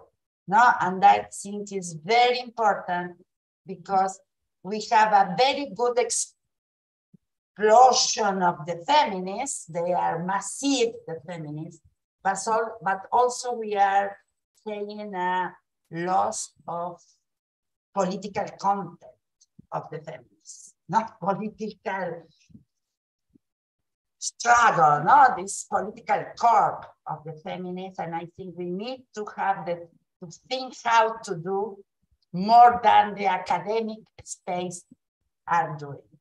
We need to have more political discussion in the social field with the academic fields. I think we need to have more space to capacity building in the movement. And I think we need to put more effort on that. Thank you so much. And really it's a pleasure always to have this space to think about. Even we are so tired now at the end of the year, but it's really nice to listen to you, and thank you so much. Lilian, particularly for highlighting the Uruguayan context, which usually gets swamped under the big size of Brazil and Bolsonaro on the one hand, and the perennial Argentinian crisis on the other. And it's very rare that people hear about what is happening in Uruguay and how the right wing, the extreme right, has taken over power there, even if it's not in the same manner as Brazil, but it's one of the examples of how anti-gender forces have fueled the arrival of the extreme right to power. But this is not recognized internationally. Yeah? Many people still think that Uruguay is the old Uruguay of Frente Amplio. They have not realized how dire the situation is, and how, in the particular case of Uruguay, there's something that is not happening elsewhere in the region, which is the transportation of this discourse on the demographic winter. Huh? The language of Orbán and other European right-wing actors about the demographic winter and low fertility. Uruguay is the place in the region where these tropes and these agendas are growing, and I think they are using it as a kind of a pilot to then spread it over elsewhere when when this is more mature. So thank you very much for bringing that. And I want to hear who else wants to speak. Michi? I thought. Yes, You can speak a little bit about intersectionality, no? Uh-huh. Yes. The new kid in the playground. Yes, I want to say some little things about what happened after we published our report, because our report tried to analyze what happened during the pandemic, and especially at the OAS, and then all the General Assemblies were virtual, and that has one impact. In some ways, we can say that was positive in a way that we could manage to get positive outcome. But now we got back to presential, and the General Assembly took place in October in Lima, which is a really hard place for us, and it's a strong place for the anti-gender and anti-rights movement. I know we have still a conversation about the anti-rights with Sonia, and I know this is a really important matter to her, but we are not going to do it now. We are not going to do it now. And I can just say a few things. First, we becoming back presential. We noticed because they have the same discourse. I know there is a big discussion about if they are actually anti-rights rather than feminists or not. There's a big discussion there. But the discourse of women in all their diversity, we have not many, but strong countries of outspoken countries, as my country, Paraguay and Guatemala and St. Lucia, asking for the elimination of gender in all their diversity, because they say that this is another name for trans women. And the other term is intersectionality, because of kind of the same thing. And this is really hard for me because it goes completely out of the story of the term and what it means in the beginning. And it's really hard to see, for example, countries from the English-speaking Caribbean say that they speak about intersectionality. And this is really everything like all mess out there. In the end, there was a good strategy. We keep not everywhere or not all the places where we try to put all these terms, but we still kept the term, and it's gonna be more fog in the future. There was something interesting about the shifting of governments from the right wing to the left wing, and so for me the best case is Colombia, because for me was one of the most amazing speeches from one country at the General Assembly was from the Vice President of Colombia at the General Assembly, actually addressing what civil society was demanding on the space, and that was really good and amazing, and we all get emotional. So if you want to, you can try to see the discourse of her at the General Assembly. Also, Chile has a really good standing point, and they fought for the chapter on LGBT rights at the resolution. The US were there in a more positive way, and this is interesting for the chapter of freedom of religion, because that is led by the US, and it's interesting how they didn't manage to put it much effort in it, but still it is still there. So we need to work with the US to make it better, to make inclusive. There's all this, and we have a lot of reflection about what happened with minorities religions, especially with when there's this intersection of discrimination on religion and racism at the same time with minority religion in some places, and we are trying to put this out there in the resolution. I think this is something that we should explore in the next future, because something which is problematic is that the next General Assembly will go back to June, because in the pandemic it goes to the end of the year. Now they are trying the next General Assembly go back to June, And next year we have elections in the Inter-American Court of Human Rights, in the Inter-American Commission on Human Rights. And this is something that we should keep all our eyes on it and try to have like progressive candidates from progressive states to be there to sustain basically the system as it is now. And my last point, and this is kind of the gossip part, we have, you know that we have this Global Center for Human Rights launch like some weeks before the General Assembly, and we have all this powerful marriage between Neidy Casillas and I don't remember his husband's name now, but Neidy Casillas got into the El Salvador government delegation. And this is something which is kind of new in a way, because this is something that it's very, very used in the United Nations and in ECLAC or other spaces, but it was not that used at the OEA. So this is something kind of new, and it keep coming from the anti-genders organization. So we need to keep an eye on how they are building their relationship with some governments in the way they access the space of delegations in some countries, and especially in Central America. So that's my 2 cents for this. I could keep talking and talking about this, but let's keep an eye on the next General Assembly in June next year. Thanks, Sonia. Thank you so much, Michi. I just want to make a short comment on the Inter-American system and the OAS in particular. Looking in the long course, and looking to the various case studies from the past cycle, but also other writings about, it looks for me that the OAS space sort of an arena where things are anticipated that will pop up at country level later.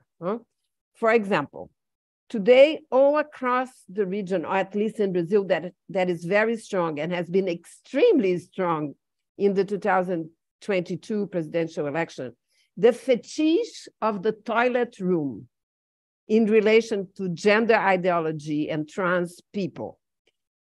It's all over the place.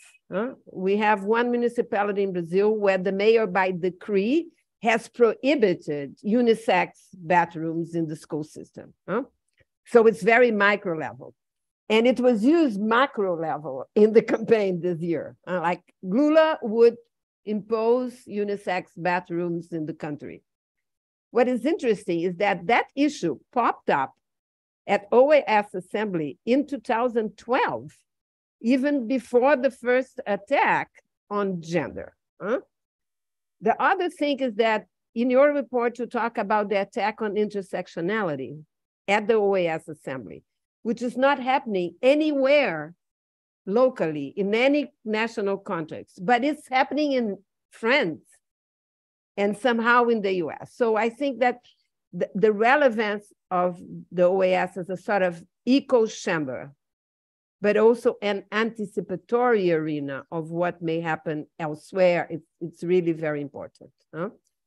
And with that, and maybe, Michi, it's important to say that Elizabeth Odio, who was a main feminist voice in the Inter-American Court of Human Rights, has made a vote in the case of Vicky Camacho from Honduras 2 years ago, in which clearly she was influenced by anti-gender, anti-trans feminists, because it was a vote that, it was a reservation. She voted against the application of the Belém do Pará Convention, which is about violence against women, in the case of Vicky, who was a trans woman. And this is not a minor event of these complex trajectories that we have to take into account.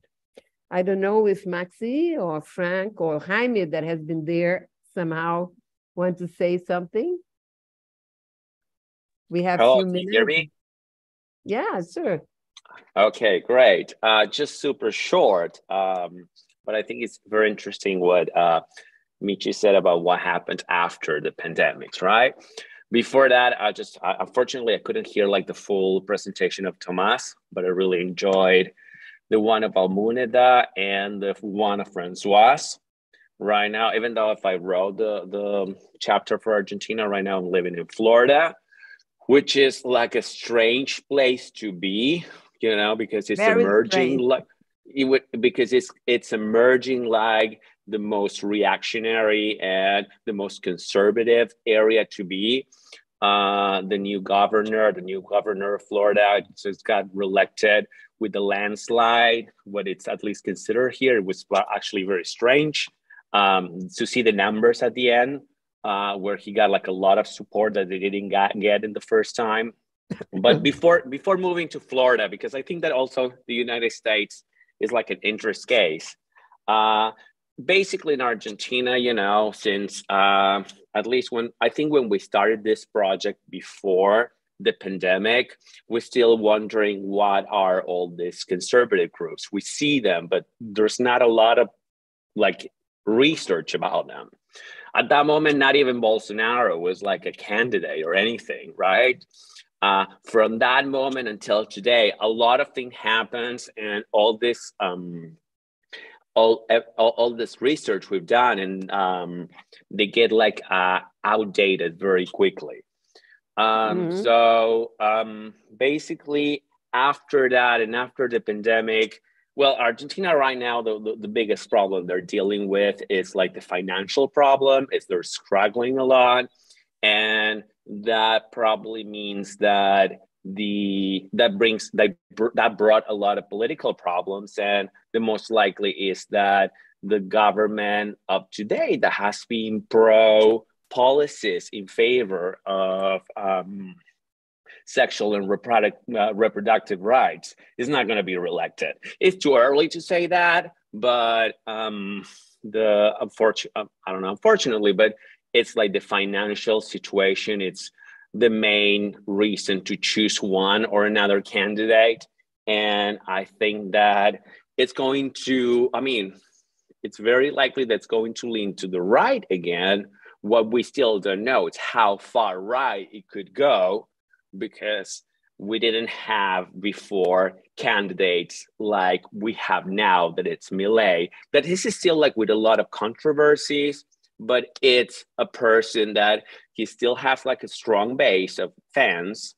It's very interesting because he's very young, and they're creating like a lot of networks in Latin America and with Spain. They were like not long ago in Mexico, I think, with one of the Bolsonaros and people. Yeah. So that is something that not long ago, nobody would have thought about him like a real candidate. But I think that with the results of Bolsonaro and Trump, now we know that it's not only possible, but it's even likely to happen. That, he actually got elected as legislator. He seems to be like losing some support, but it's always very difficult to measure, and there's not good polls or numbers just to see what's going on right now. But a part of that, basically what happened is like all these conservative groups after the pandemic, they have used the pandemic to become stronger. They're not only like against like they're like we talk about anti-gender, but they were also like in general against like rights in general, to give rights, and they were part of also the denial thing and creating a lot of conspiracy theories during all that time. The truth is that from that moment, at least from the pandemic, all this group, they're becoming stronger than what they used to do. After the legalization of abortion in Argentina, the number of litigation to try to avoid the practice or to perform abortions has been growing up. And even though in most of the places you can still perform abortions legally, there are some provinces where, because the judicial system is also very conservative, they use the courts to prevent the performance of abortions or legal abortions. The other problem that I think is even worse than that is that there's a lot of physicians and medical institutions that they don't want to perform abortions, even though the law talks about that they cannot be like a sort of institutional abortion and somebody has to do it. When there's no one, not, and especially like in certain parts of Argentina that they're especially more conservatives, that kind of even if there's a right, it's very difficult to make it work. So that's probably the biggest challenge that Argentinians outside of the big urban areas have to face every day, and to get to get abortions. And yeah, that would have probably, I would say, without moving too much. Then about like a little bit about the United States, I felt like very interesting what Francois says. I also think that there's like a weird or a strange pattern here. There's like huge, like right now, it looks like the sexual and reproductive rights are the place where most of the fight between like what is called in the United States liberals and conservatives are fighting right now. And I think it's interesting because while there's like a lot of conservative groups that are getting stronger, and they come like in Florida, it's terrible. It's not, I mean, it's the no say gay, or like don't say gay for the schools. All the schools now, there's like a feeling of censorship about what they can do, what the teachers do, or what can say without being in trouble. There's also every time that and like the abortion after the decision of the Supreme Court went to the decisions like for the people, like through referendums in every state, like the right of abortion prevailed, even like in states like conservatives like Oklahoma. Also, there's like this coalition right now, at least in the Senate, that was not, I think people were not like really expecting for that, when they want to approve like a law to give like the federal status to gay marriage. And that it got like important support from the Mormon church. It also seems, or there's like a lot of analysis thinking that probably Trump is losing part of the basis, because all those candidates that Trump directly supported actually didn't make the cut during the elections. But I have no doubt that it's especially in the United States where most of the fight of what it's to be a conservative and what is not to be a conservative, they're like using like the sexual and reproductive arena right now. And I also think that, well, something in Argentina I forgot, there's also like a huge fight right now for sexual education. There's a law, but that is pretty much, you know, like the fight for, well, their parents, us parents, we need to decide what we're going to say, what we want them to learn or know in the school. And even when I was mentioning before, this guy, Milei, he was talking about like if he becomes president or something, that's the first thing he's going to end. So I think that also the fight about education, especially sexual education, the fight about abortion, the fight about like LGBT rights, the fight about like trans rights, especially too, it's like the next, like, it's not the next, it's right now the place where people that wants to define themselves as liberal or conservative or progressive or whatever you want to call them, it's when they want to use that place to fight. Thank you, Maxi. We have questions before passing to Franklin or Magali and Clara, if you want to say anything. I just want to share a comment made by Claire Hemmings that had to leave us. She shares an experience of the UK that resonates a lot with what Françoise was saying about the US in terms of attacks on trans rights, which is that the attacks on Mermaids, which is the NGO that gives support to trans youth and trans kids, have been so horrific that the support phone line had to be closed. It's as bad as that. And medical therapeutic service will be mainstream, which will no doubt means disappearance, meaning that by the time that you institutionalize that in the climate of the UK, the support for trans kids and trans youth is going to vanish somehow under the shadows of these attacks on trans rights and trans persons. Franklin, you want to say something, or Magali or Clara? And we have a very important question by Alia from Pakistan that I want to leave to the end.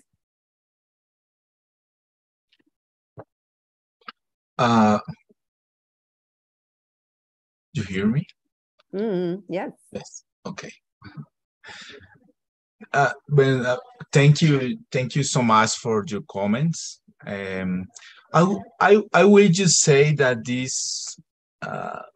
I will just say that this question of speech and acts against trans people in both conservative and feminist space is very sad. It's a very serious problem. We need more research about this problem and your connections with our research agenda.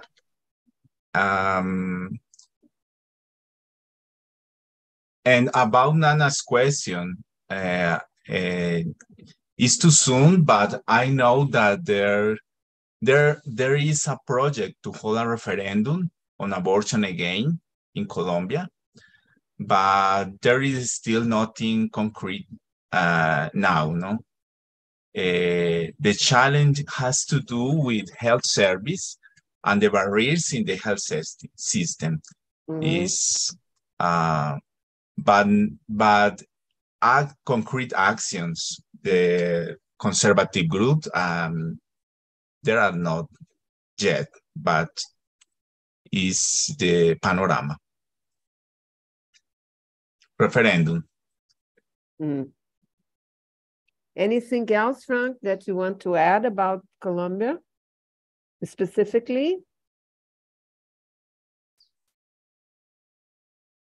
No? No more. No. Magali and Clara, would you like to say something? Either about the general overview that Magali has worked, she has read all the papers and she has worked on the prologue, or Clara, you want to say something about Brazil? No? So let's go. I want to say just one thing about Brazil. For those who have read the report, who are the commenters, but also that are going to read the report, I want to say, and I guess Clara and Magali will agree with me, that we did a huge effort to compile in a relatively short space the incredible dynamics of permanent war against not just gender, but against democracy, against democratic institutions, and how this is interwoven with structural problems of Brazilian democracy.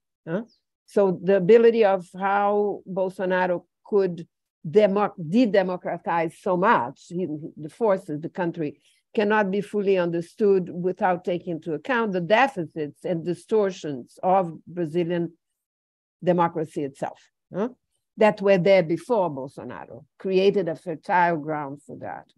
And I think that is very clear in the way that we anticipated, though the report was finalized in December, the embrace of the Centrão, this amoeba part of the political system, how this amoeba was going to embrace Bolsonaro and will give him a second track of strategy to try to get reelected, because he was reelected in 2018 based on direct communication with the public, lots of digital politics and very sophisticated digital politics. He didn't go through the institutional channels, but now he had both things. Huh?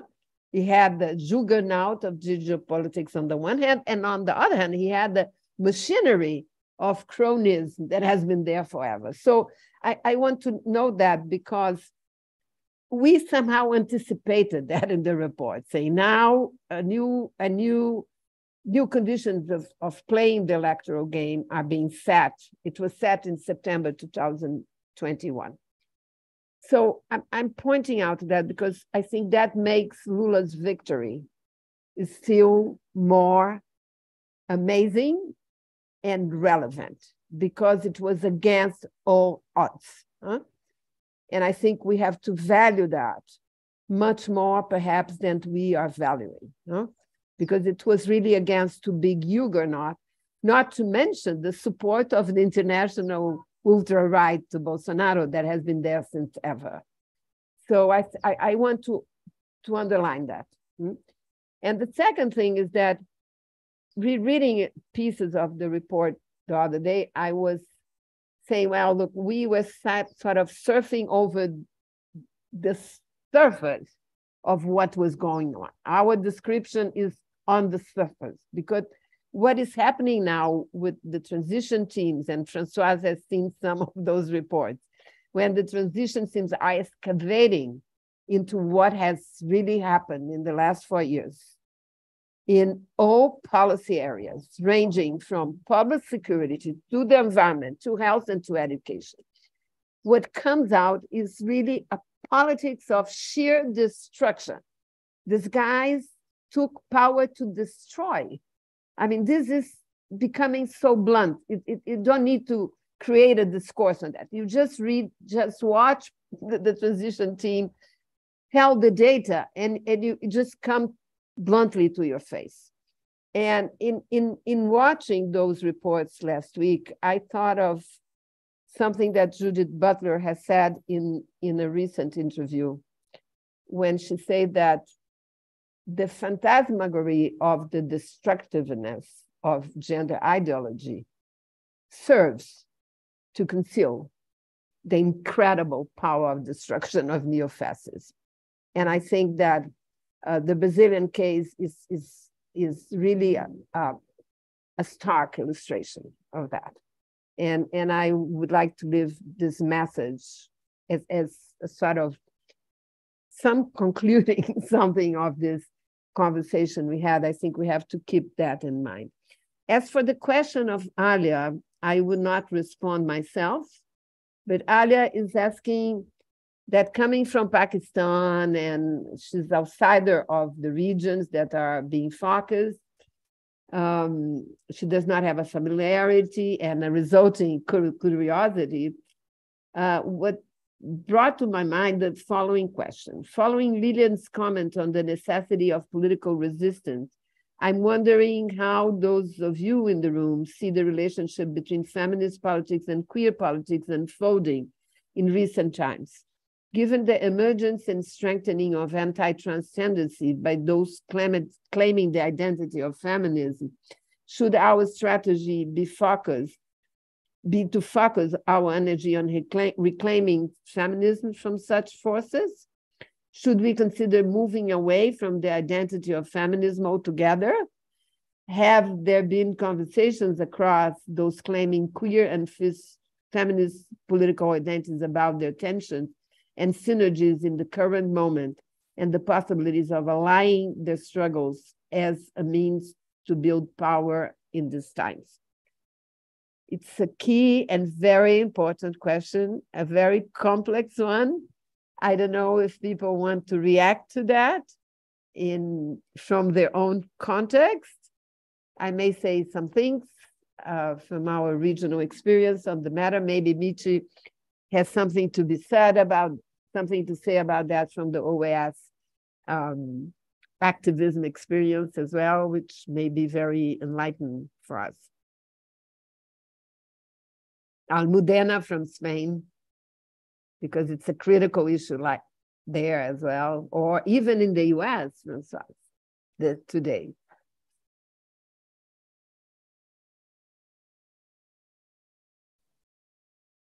think that trans queer feminism has a lot of the answers for our times.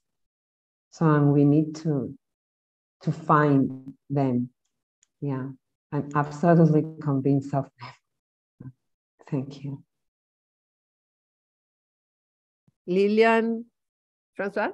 Yeah, I mean, I think these, in a way, I'm thinking of the struggles even in Beijing between, you know, the mainstream feminists, if you wanted to call them that, and the lesbian caucus, right? That there's always been these tensions between different sectors of the movement where the mainstream feminists were not always accepting of the lesbian feminists, even though the lesbian feminists were such amazing leaders in the movement. And it's made no sense if you think in retrospect that there was this reluctance to embrace the lesbian activists. So I do think we have to, but my instinct is to hang on to feminism and recognize that there will be moments of splits or difference that we have to work to reconcile. Some people will never come back into the tent, so to speak, while others might with dialogue and conversation. If I think at the UN, the way after Beijing and after those cleavages between LGBTQ groups, especially lesbian groups, and those mainstream feminists, there was a lot of work done by the next generation, of which I was a part, to actually bring together the LGBTQ caucus and the women's caucus, right? And that worked. I mean, it did work. And today there is a really good collaboration. We don't always agree on everything. There's some different approaches and strategies, but by and large, there's been a mending of relations. Some people, I'm sure, have been turned off by that and have left the Women's Caucus as a result. And I would think that also mirrors the differences we've had over prostitution, sex work, pornography, with some of the feminists who continue to operate, for example, at the UN, but are not part of the Women's Caucus because they don't want to accept that sex workers should be part of the movement and can self-organize and have and want to claim their human rights and their labor rights. So, you know, at some point we have to agree to disagree and continue with the largest group possible. But I would think on this issue of trans, there's some people who will never come back. But I do think that one of the key strategies will be to sit together with trans activists to really figure this out together, how we can really deepen our understanding and come back stronger than ever to respond to these anti-trans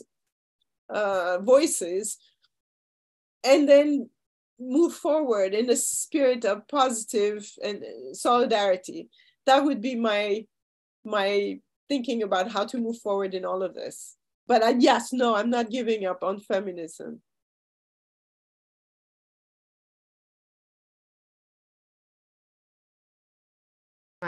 Tomás, it's up to you. Yeah. Let me wait a second. Okay. Well, yes, this is indeed a quite complex and challenging question, and I think it is a question that we need to take very seriously, and that deserve a kind of research project, report, whatever in itself, because I'm wondering, and I'm also curious about what are the genealogies of inceptions of gender critical thoughts and thinking in Latin America, because even the way you, Alia, framed the question as being curious on the kind of dialogue between queer theory and feminist theory, and I'm also thinking, well, actually the trajectories and the ways queer theory has traveled in Latin America is also quite different and has been also in rejection or opposition of the ways queer theory, or queer even as a term, has been understood in the global north, particularly in the US Eurocentric kind of understanding. And also because, and I'm thinking here, especially in the Chilean context, the kind of attacks and oppositions that you witness coming from feminist people are not necessarily coming from feminist academics. And I would say that that is a quite important difference to make, because that is not the reality of how, for instance, trans-exclusionary or gender-critical feminists are also working in the UK context or even in the US. So in Chile, there's no, so far, any indicator that would turn on the alarms of like presence of feminist academics disputing, you know, like the definition of the terms around either gender feminism within academic spaces. And I think that that is another important consideration to make. I know that there are lots of, and here they are very organized forces, and the way ideas travel and get translated. So the role here of Spain as mediating between what is happening in the UK and how those ideas then are being received in Latin America, particularly in Chile, people translating the work of people who are, for instance, writing about these issues here in the UK, but also the fact that Spain is also a center of producing this kind of ideas, also help the traveling of these ideas and how these ideas are perceived and understood. And the last point, which is also a quite interesting or even curious question for me, is trying to understand why people, and again, thinking in a Chilean context, why people or feminist people would enter into or even feel somehow interpreted by gender critical ideas over trans-exclusionary ideas. And I'm thinking particularly, for instance, how the notion of the erasure of women by using the language of in abortion, for instance, or sexual and reproductive rights campaigns of women and people with the capacity to gestate, for instance, has been taken by some feminist activists in Chile as erasing, women, or erasing the word women as something that has been achieved, and now suddenly is being again contested, debated. So I'm also wondering how information travels and how aware are people of actually what is happening in the field, especially when it comes, for instance, with affirmative care for trans people. There's a lot of moral panic around it. There's a lot of misinformation. People really don't understand, and sometimes they take some anti-trans stances without necessarily embracing a gender-critical position. It's sometimes even just about having conversations and making information accessible and countering disinformation. Because again, these are very effective people who also work with the media, which is quite a feature in the UK as well.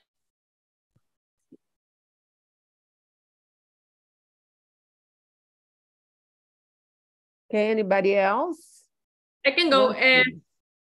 I have too much to say about anti-trans movement, but I'm not gonna do it now. But I think this is really an important issue because it's creating a lot of hostile environment among feminists. And I think we need to have a conversation and we need to address this, and not just saying these are not feminists, not talk to them. I know it's really hard, but we need to have the hard conversation before concluding that we cannot be together anymore. I think we need to at least try to have the conversation. I don't know if it's gonna be positive in the outcome, but I think we need at least to have the conversation and see what happened. I think I agree with Thomas that there might be a space for just understanding better, just about sharing information and reflect on, and maybe that could be a good outcome, at least in some cases.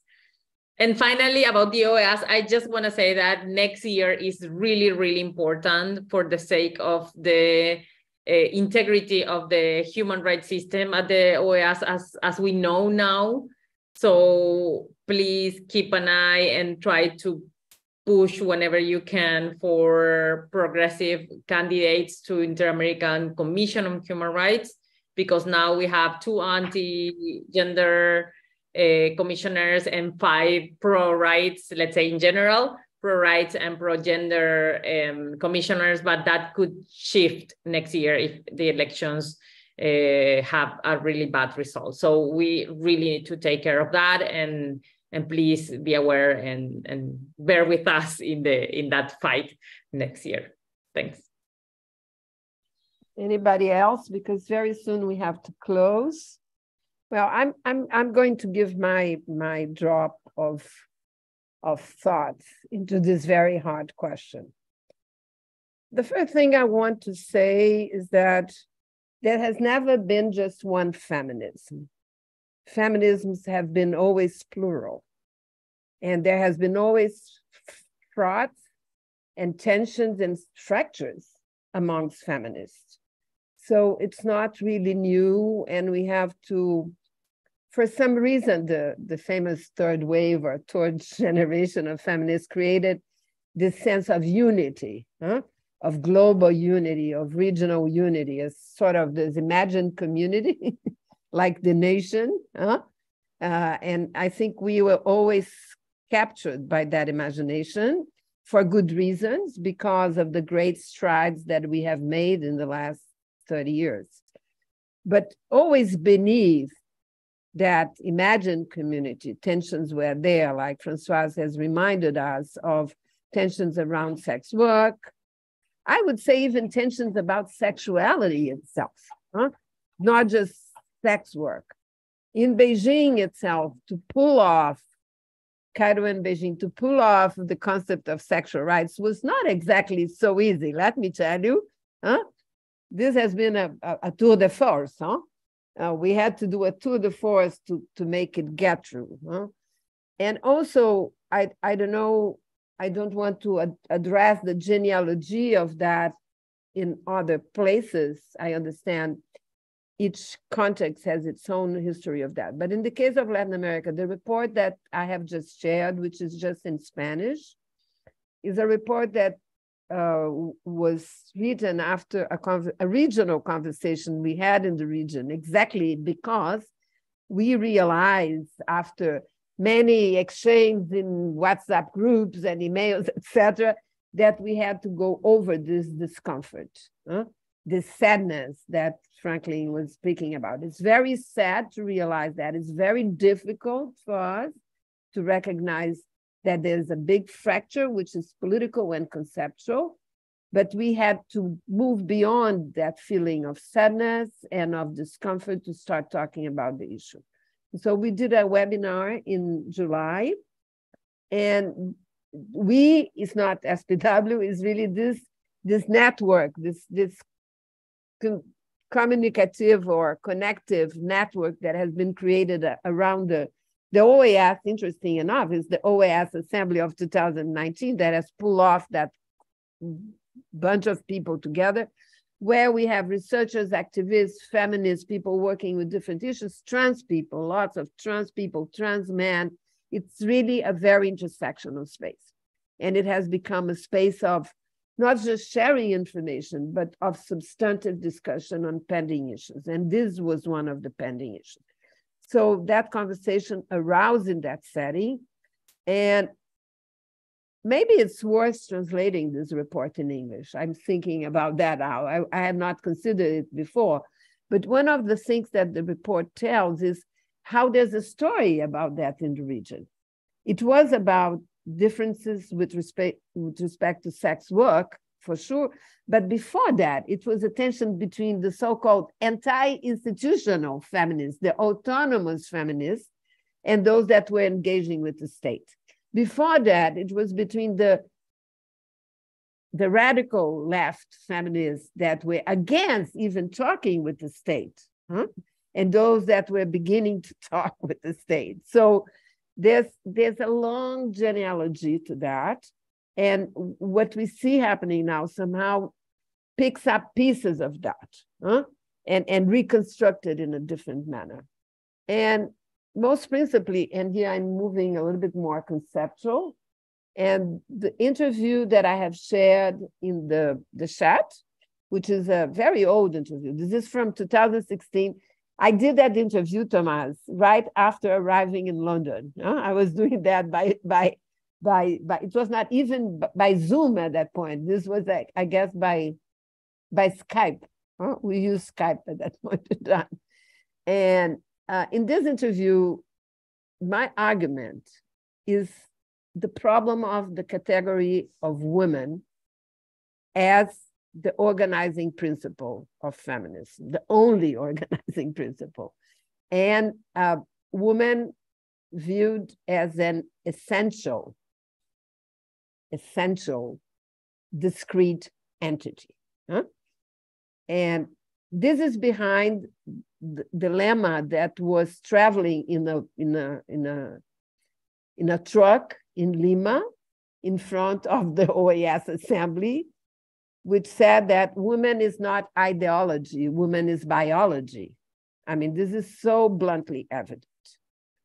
So, and this is the conservative anti-gender forces? Yes, but they are borrowing that language from anti-gender, anti-trans feminists. That language is borrowed from them.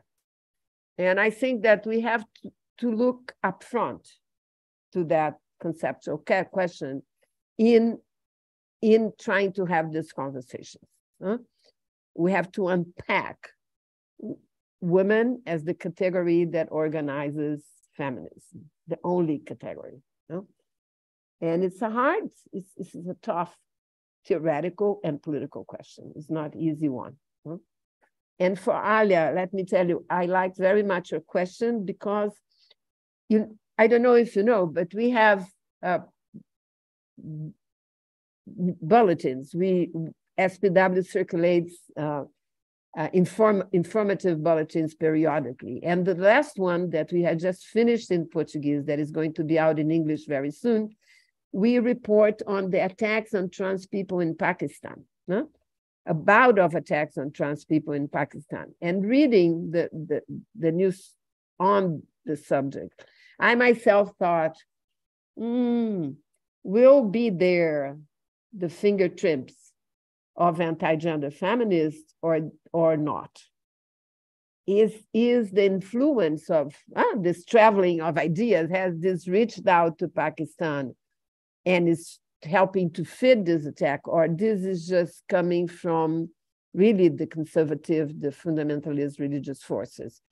I would look into that more closely because now all these things are very enmeshed more or less everywhere. We need more research to understand how these forces are interweaving. And we have some data, not data, but some signs that there are organic connections between streams of anti-gender feminism, anti-trans feminism, and the extreme right. In the case of the US, there are important actresses from this field that have been having conversations and devising common strategies with Heritage Foundation. I mean, this is not talking to the mild conservatives. This is talking to people that had connections with Nazi fascism of the 30s. So, and there's signs in Mexico that there are connections with the PAM, for example. So, I mean, we need much more research, I agree, to understand I would say at this point, how this links up. And I also think that we have to try to continue the dialogue. Though I myself, having worked, no, Lilian, on abortion for such a long time, I really have many doubts that the conversation is possible with the most stark and dogmatic voices of that field. Unfortunately. And somebody was asking about the Argentinian encuentro. Well, the Argentinian encuentro was fractured, Francoise. There have been 2 encuentros this year, not just one. And because of that, the trans-inclusive, the inclusive encuentro, because it was not just about trans, it was about sex workers, it was about the plurinationality, indigenous women, was much bigger and much livable. But for the first time since 1986, the Argentinian Encuentro de Mujeres was fractured.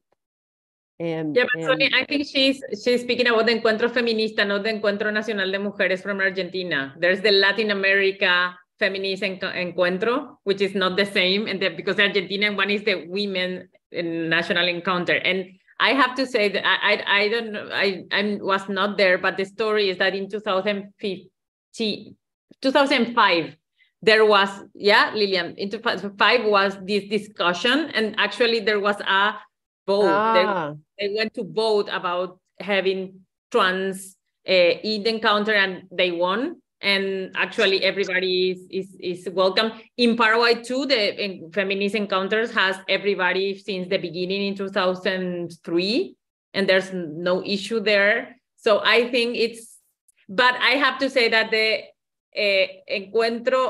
lesbian feminist encuentros has splitted.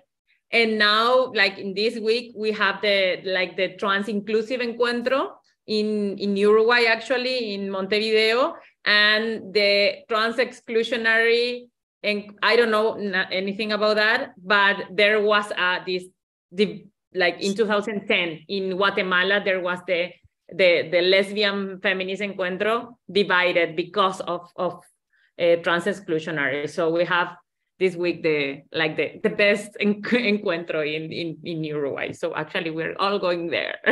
So Lilian, be prepared. We are going. Let me tell you that this story is briefly told in the report.